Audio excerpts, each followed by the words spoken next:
O futuro já começou, e ele fala mandarim. Bem-vindo e bem-vinda ao seu ponto de encontro com a vanguarda tecnológica. Das super apps aos algoritmos que moldam o amanhã. Aqui, nós desvendamos o ecossistema de inteligência artificial da maior potência digital do planeta, a China. Conecte-se hoje com a China do futuro.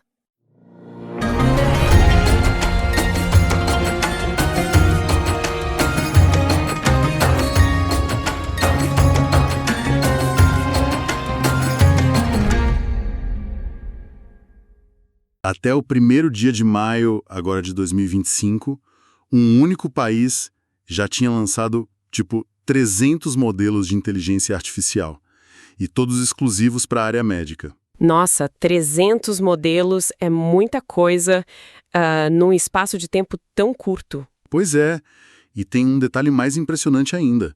Os serviços remotos de análise de imagens rodando no interior desse país já tinham processado mais de 68 milhões de casos clínicos. Caramba, 68 milhões. 68 milhões. A gente não está falando de um projetinho piloto ou de um teste num laboratório com meia dúzia de pacientes. Uhum. É uma revolução em escala industrial que está acontecendo agora mesmo na China. Exato. E o que torna esses números verdadeiramente notáveis não é só o volume, né? Uhum. É a velocidade com que toda essa infraestrutura está saindo da teoria e realmente redefinindo a prática clínica lá. Sim, com certeza. A inteligência artificial, assim, deixou de ser um artigo acadêmico sobre o futuro da medicina e passou a ser literalmente o colega de trabalho diário do médico. É exatamente por isso que a gente está mergulhando de cabeça nesse tema hoje. O nosso objetivo principal aqui neste podcast é justamente divulgar e comentar essas inovações tecnológicas lá da China. Com aquele foco especial no uso da inteligência artificial, né? Isso. Focar nas vantagens reais disso. Nós pegamos as reportagens, os artigos mais densos. Hoje, por exemplo, a nossa análise é toda baseada em materiais recentes e bem reveladores do China Daily e da Xinhua. Que são fontes excelentes para a gente entender a aplicação prática, sabe? Exato. A gente quer traduzir o que tudo isso significa para a vida real de quem precisa de cuidados médicos. Porque quando a gente olha para a inovação na saúde chinesa hoje, dá para perceber que o foco não é só criar um robô super high-tech. Tipo um robô cirurgião de filme. Isso. Não é só descobrir a cura mágica para uma doença raríssima. O que eles estão fazendo é resolver problemas que são, crônicos. Problemas sistêmicos. Tipo o quê, exatamente? Coisas como a falta de comunicação clara entre o médico e o paciente, ou o treinamento de novos profissionais. Entendi. E, principalmente, a distribuição de conhecimento de ponta para aquelas regiões que sofrem, com a falta de especialistas. Bom, então vamos começar do nível mais básico de todos. A cadeira do dentista. Boa. O material que a gente analisou traz um exemplo muito legal do Hospital de Estomatologia do Oeste da China, lá em Pequim. Uhum. E só fazer uma pausa rápida para quem está ouvindo a gente, estomatologia é basicamente a especialidade que cuida de tudo da boca, dentes, maxilar. É isso, né? É, perfeitamente. É uma área que envolve de tudo. Desde uma cárie bem simples até umas patologias bem mais complexas, tipo lesões pré-cancerígenas na boca. Nossa, sério? Sim, problemas na mandíbula, doenças graves na gengiva. E é uma especialidade, assim, altamente visual. Como assim visual? Eles dependem imensamente de exames de imagem, sabe? Radiografia panorâmica, tomografia, esse tipo de coisa. Tá, faz sentido. Bom, a fonte conta que esse hospital em Pequim começou a usar uma coisa que eles chamam de cérebro inteligente. Uhum, o cérebro inteligente da IA. Isso. E eles alegam que essa inteligência artificial consegue diagnosticar mais de 30 doenças dentárias e orais, e em questão de segundos. Segundos. É muito rápido. Mas aí vem a minha dúvida de leigo. Como é que essa máquina faz isso na prática? Porque ela não está olhando para a radiografia do mesmo jeito que a gente olha para uma foto, né? Não, de jeito nenhum. Para a máquina, a radiografia não é uma imagem bonitinha, é uma matriz gigantesca de dados. Tá. É tipo um mapa de pixels cheio de números que representam diferentes densidades. Então, o que esse cérebro inteligente faz é usar uns algoritmos de visão computacional. E esses algoritmos já aprenderam com outros exames, imagino. Exato. Eles foram treinados com centenas de milhares, talvez até milhões de radiografias antigas. Caramba! Então, quando o exame do paciente novo entra no sistema, a IA compara cada pixelzinho daquela imagem nova com o banco de dados colossal dela. Ah, então ela procura um padrão. Isso. Ela busca anomalias matemáticas na densidade do osso ou do dente que batem certinho com o padrão de alguma doença. E ela acha coisas que um humano deixaria passar. Com certeza.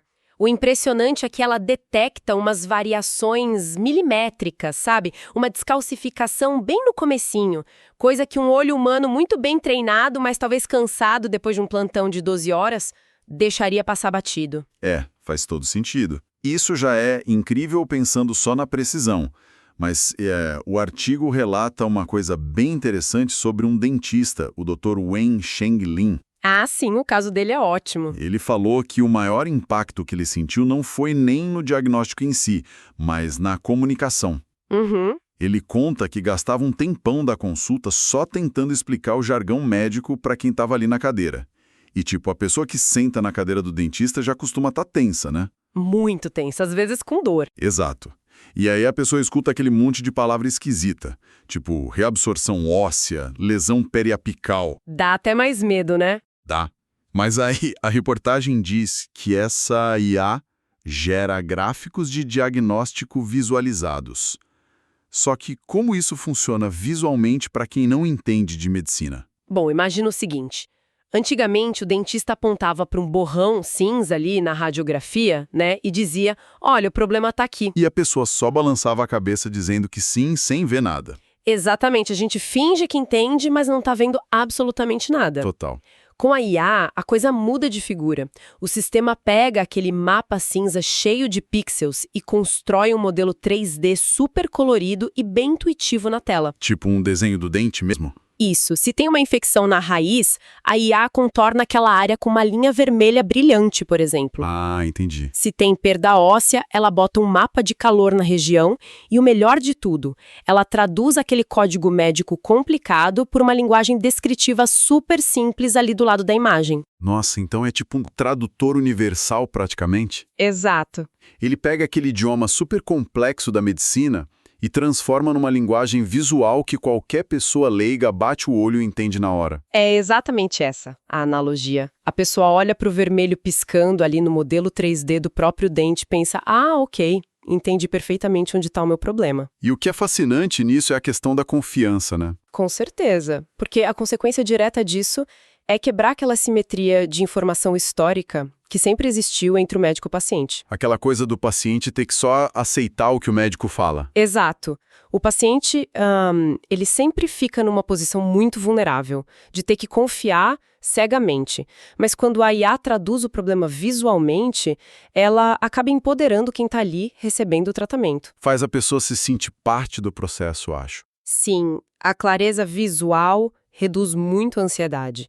E quem entende o que está rolando no próprio corpo, estatisticamente, confia mais no profissional. E deve questionar menos se precisa mesmo fazer um canal, por exemplo. Questiona menos e adere muito melhor ao tratamento que foi proposto. Engraçado que a gente sempre tem essa imagem da tecnologia deixando as coisas mais frias, né? Mas aí vemos essa humanização através da máquina. É um paradoxo muito legal. É muito louco, né? Mas sendo um pouco crítico agora. Manda. Imagens coloridas e didáticas são excelentes para quem é paciente, tudo bem. Mas e para o médico? Porque um dentista sênior não precisa de um dente 3D piscando em vermelho para saber que tem uma cárie ali. Com certeza não. Então, como que essa tecnologia toda afeta quem está, de fato, prescrevendo o tratamento e tomando as decisões clínicas mais difíceis? Olha, essa é uma provocação excelente. E é por isso que a gente precisa, sair da cadeira do paciente e dar uma espiada nos bastidores desse hospital em Pequim. Nos bastidores. Onde exatamente? Na parte de treinamento dos novos profissionais. Porque a revolução real ali para a classe médica está na aplicação de uma coisa que eles chamam de modelo de linguagem de grande escala de nível clínico. Opa, peraí, vamos pausar nessa parte. Tá. Porque, para quem gosta de tecnologia, Ouvir modelo de linguagem de grande escala já remete na hora a ferramentas tipo o ChatGPT. Sim, é inevitável. É o mesmo princípio básico. A gente está falando de, sei lá, um robô de texto focado em medicina. O princípio da arquitetura é bem parecido, mas a aplicação e o treinamento são muito diferentes. E muito mais rigorosos. Como assim? Qual é a diferença? Um modelo comercial normal é treinado com, bilhões de textos da internet, Wikipedia, blogs, fóruns do Reddit. Certo. Já um modelo de nível clínico é alimentado exclusivamente com literatura médica validada, prontuários anonimizados, diretrizes de tratamento e relatórios de patologia reais. E o grande diferencial, ele é multimodal. O que quer dizer multimodal nesse caso? Quer dizer que ele cruza o texto, tipo o laudo médico, com os exames de imagem e os resultados bioquímicos do sangue, por exemplo. Tudo junto. Caramba! E a reportagem diz que nesse hospital de estomatologia, eles usam isso como uma espécie de mentor na nuvem. Mentoria digital, exato. Para focar nos médicos juniores, né? Isso. Só que está no começo da carreira. Isso. Para quem ainda não tem aquela bagagem de 20 anos de clínica. E a fonte traz um número chamativo aqui. Eles dizem que essa ferramenta permite detectar e tratar problemas logo no começo, com uma taxa de precisão que vai de 80% a 90%. O que, nossa, no contexto de patologias da boca, é um índice de acerto que literalmente salva vidas todos os dias. Porque tem muita coisa que parece inofensiva no começo, né? Exato. Muitas lesões parecem só uma afta e de repente evoluem para um câncer super agressivo. Mas, deixa eu fazer o advogado do diabo aqui. Manda. 80% a 90% de precisão soa maravilhoso no título do jornal. Só que na vida real, lá no consultório, isso quer dizer que a máquina erra de 10% a 20% das vezes. Uhum. É a margem de erro. Em medicina, errar 1 em cada 10 casos é uma margem gigantesca, não acha? Imagina se tem alguém lá que é o paciente número 10, a IA erra o diagnóstico de uma lesão grave. Isso é assustador. Sim, margem que o sistema foi batizado de mentor e não de piloto automático. Ah, entendi. Ele não toma a decisão sozinho. Nunca. A inteligência artificial na medicina hoje não existe para substituir o julgamento do médico. Ela está ali para aumentar a capacidade dele. Para dar um suporte. E isso, pensa nesse mentor na nuvem não como aquele professor que só te dá a resposta da prova e vai embora. Tá. Pensa nele como o corretor ortográfico mais avançado do mundo, só que rodando no sistema do médico. Corretor ortográfico, como assim? Quando a gente digita um texto no celular e comete um erro meio sutil, o corretor sublinha a palavra de vermelho, certo? Sim. Ele não apaga a sua frase sem permissão, ele só sugere. Olha, tem certeza que não queria escrever isso de outro jeito? Nossa, genial essa comparação. E lógico. A IA roda ali no fundo, analisa tudo e sublinha sutilmente alguma coisa na tela. E aí ela avisa se tiver algo estranho. Ela diz na prática, olha, notei uma microcalcificação aqui que você não colocou no laudo. Nos históricos, 85% das vezes, isso era patologia X. Quer dar uma revisada? Entendi perfeitamente. A decisão final continua na mão do humano, sem questionamento. Inquestionavelmente. A máquina, pelo que eu entendi, serve para evitar aquele erro besta por falta de atenção, né? Ou porque o cara tá exausto. Fadiga é um fator enorme. Ou só pela inexperiência mesmo do médico que acabou de se formar. Exatamente. A ferramenta nivela o conhecimento por cima. Ela dá para o médico novato toda a bagagem estatística dos médicos mais experientes daquele hospital. Mas a responsabilidade legal e ética nunca é transferida para o computador. E também deve ter umas coisas muito raras que a máquina nunca viu. Com certeza. Anomalias anatômicas bizarras ou só uma imagem borrada porque a pessoa mexeu a cabeça no raio-x. O julgamento humano e a capacidade de conversar com o paciente é o que cobre essa margem de 10% a 20%. A dupla humano-máquina é imbatível. Bom, isso faz total sentido dentro de um ambiente super controlado. Tipo, o Hospital de Estomatologia do Oeste da China. Fica em Pequim, né? A capital. Sim, é um centro de excelência. É natural que eles tenham tecnologia de ponta.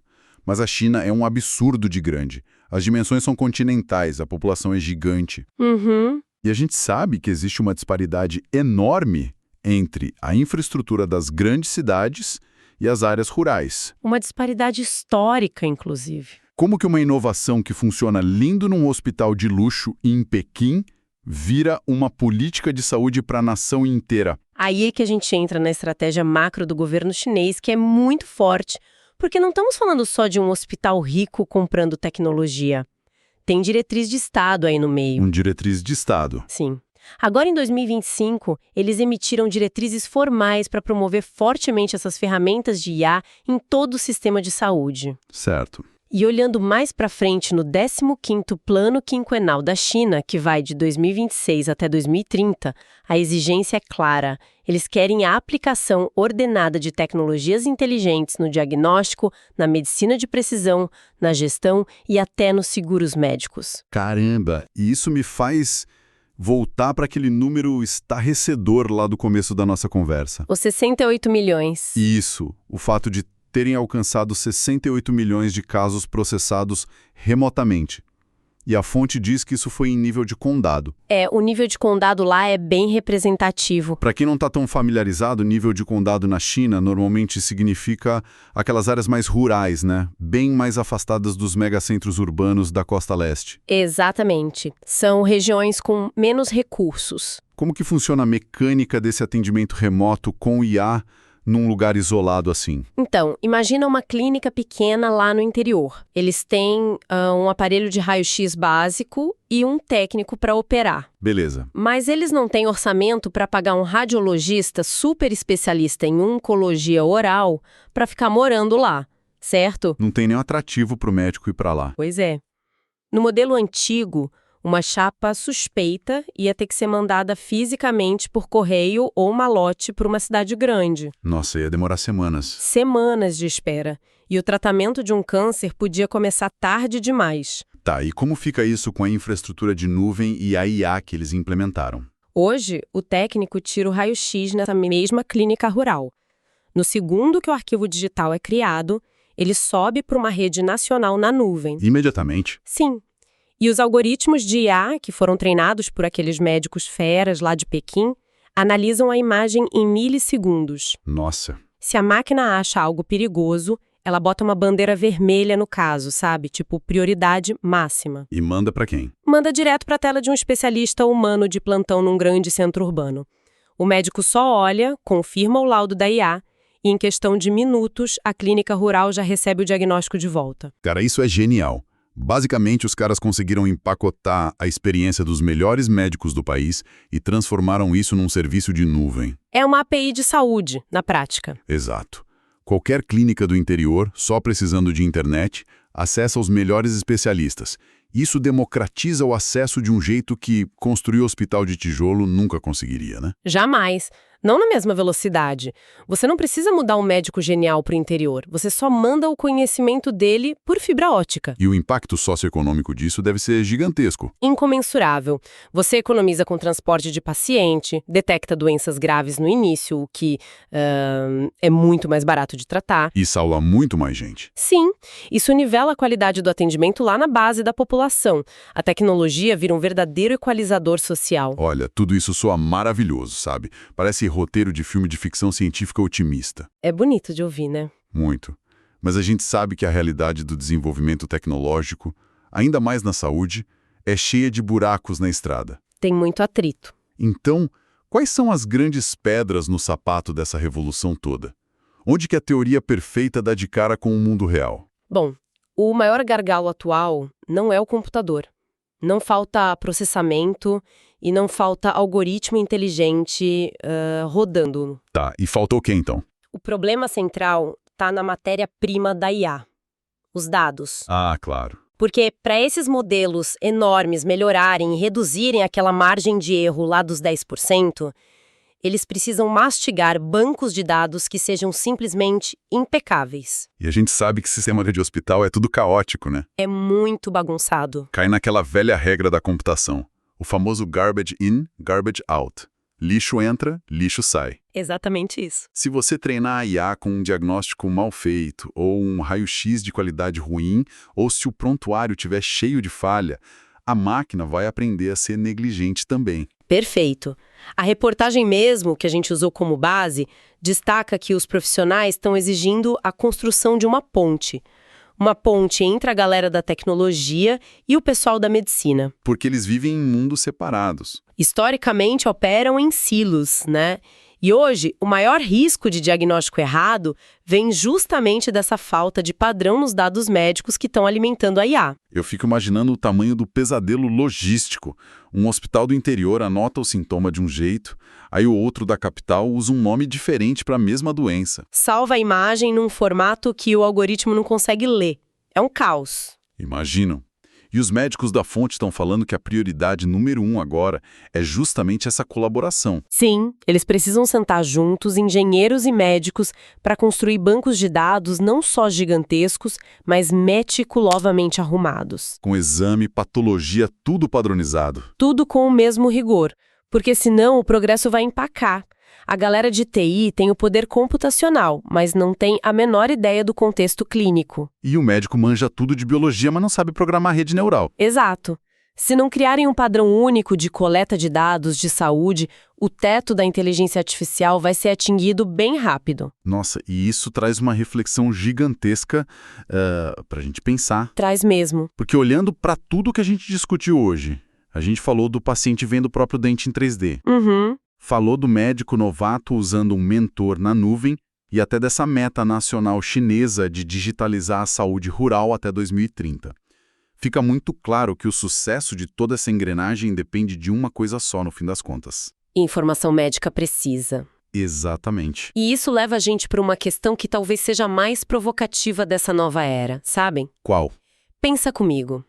Se o futuro do diagnóstico, da medicina preventiva e da longevidade depende totalmente da quantidade e da qualidade dos dados para alimentar essas máquinas, o que vai acontecer com o valor dessa informação? Nossa, a gente está falando do nosso registro biológico, né? Isso, os nossos históricos médicos impecavelmente organizados vão se tornar, muito provavelmente, o recurso mais disputado e estratégico do século XXI. Mais do que petróleo. Muito mais do que petróleo ou minerais raros.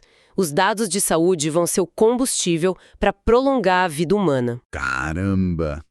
E como os países vão gerenciar, proteger e usar esse novo ouro é um debate enorme que está só engatinhando. É uma perspectiva que muda completamente como a gente encara a própria privacidade, né? E o nosso papel no meio de toda essa saúde pública. Muda tudo. Pois é.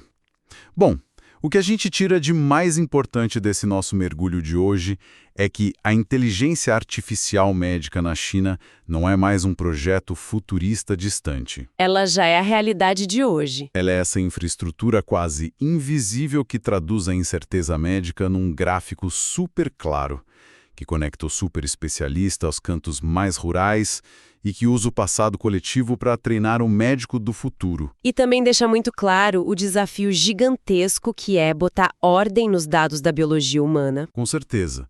O nosso objetivo aqui é sempre esse, tentar desmistificar essas inovações, né? E mostrar como as engrenagens por trás das grandes manchetes realmente funcionam. E entender como isso impacta a vida da gente. Isso. Então, para quem está acompanhando a gente, fica aquele convite muito caloroso para continuar questionando tudo isso e principalmente o convite para acompanharem os outros episódios deste podcast, porque a gente tem várias outras análises e mergulhos em temas vitais como esse. Tem muito conteúdo legal. Muito. E se essa nossa discussão de hoje acendeu alguma lâmpada, se trouxe clareza ou até revelou algo que você não sabia, não guarda só para você. Indique para os amigos e contatos que também curtem aprender coisas novas. Espalhar conhecimento é sempre a melhor escolha. Sem dúvida. Muito obrigado pela companhia de todo mundo que ficou com a gente nessa investigação de hoje. Foi um privilégio enorme.